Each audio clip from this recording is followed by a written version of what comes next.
rakyat Indonesia di seluruh tanah air, pada bagian kedua dari pidato politik ini, saya akan menyampaikan sikap dan posisi Partai Demokrat terkait sejumlah isu penting. Kita memberikan apresiasi kepada aparat penegak hukum yang istiqomah dan amanah, serta memberikan rasa keadilan kepada masyarakat. Kita ingin aparat penegak hukum terus menjaga integritasnya, tidak tebang pilih, tidak tumpul ke atas tapi tajam ke bawah, tidak tumpul ke kawan tapi tajam ke kawan. Kita berharap penegakan hukum yang seadil-adilnya menjadi komitmen seluruh aparat penegak hukum. Namun, mencermati keputusan Pengadilan Negeri Jakarta Pusat yang meminta KPU untuk menghentikan tahapan pemilu hingga 2025 mendatang, tentu mengusik akal sehat dan rasa keadilan kita.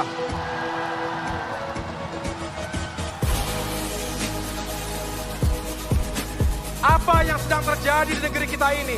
Apakah ini sebuah kebetulan belaka? Keputusan menunda pemilu tersebut hadir setelah isu 3 periode perpanjangan masa jabatan presiden hingga kontroversi sistem pemilu proporsional tertutup. Kami mencermati wejangan dari Ketua Majelis Tinggi kami, Bapak Susilo Bambang Yudhoyono, bahwa bangsa ini tengah diuji, banyak godaan. Karena itu jangan ada yang bermain api, terbakar nanti. Mari selamatkan konstitusi dan demokrasi. Mari dengarkan suara rakyat dengan segenap hati kita. Memang saat ini banyak orang takut bicara. Banyak yang takut ditangkap jika berseberangan dengan sikap penguasa. Tetapi untuk hal-hal yang sangat prinsip dan menyangkut hajat hidup mereka, rakyat masih berani untuk bersuara lantang. Rakyat yang saya temui di seluruh pelosok negeri menolak penundaan pemilu 2024.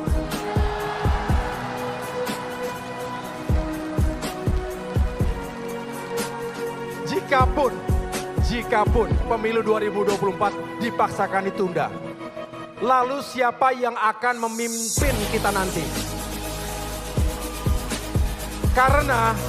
Karena sesuai perintah konstitusi, pemerintahan saat ini akan mengakhiri masa tugasnya pada tanggal 20 Oktober 2024.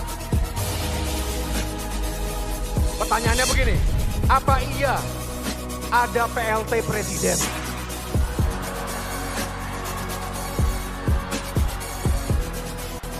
Apa iya akan ada ratusan PLT anggota DPR RI dan DPD RI? Apa iya akan ada ribuan PLT anggota DPRD Provinsi Kabupaten Kota? Kalau di negara kita ada PLT Presiden dan ribuan PLT wakil rakyat yang berkuasa dan bekerja selama 2 hingga 3 tahun, betapa kacau dan keosnya situasi nasional kita. Saya khawatir dunia akan melihat Indonesia sebagai banana republic karena semua pejabat negara menduduki kursi kekuasaan tanpa mandat rakyat, tanpa pemilu yang demokratis. Artinya tidak memiliki legitimasi yang kuat, sehingga kekuasaan yang dimiliki menjadi tidak sah dan juga tidak halal. Kita juga sedang menunggu proses pengambilan keputusan di MK terkait sistem pemilu proporsional terbuka atau tertutup. Kita ingat, Januari lalu, saya bersama 7 pemimpin partai politik lainnya telah menolak sistem pemilu proporsional tertutup. Sistem proporsional terbuka adalah produk dari kemajuan kualitas demokrasi.